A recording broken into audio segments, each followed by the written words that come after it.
Welcome to Guide Guru. We hope this video helps. You start by opening Terminal and making sure Homebrew exists. Once done, install the latest Vim with brew install Vim. Create or open /. Vimrc and add essential lines. Set not compatible, syntax on, set number. Then launch Vim on a test file, vim test. txt. Use I to insert, esc to return to normal mode. This gives you an immediate working editor.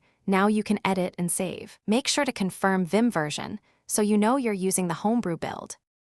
Once you're in, learn navigation.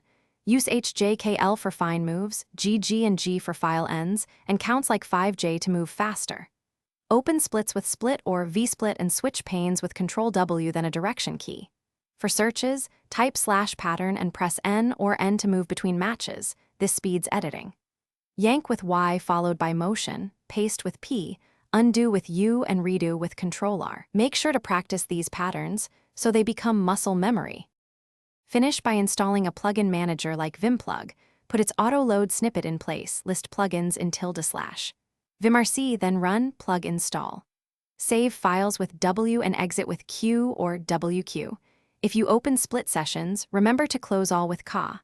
One key troubleshooting tip: if Vim acts differently, verify which Vim runs with which Vim and inspect your path. Also temporarily move /. Vimrc to test. This isolates configuration errors quickly so you can restore a working setup. Thanks for watching. Consider subscribing if we helped you today.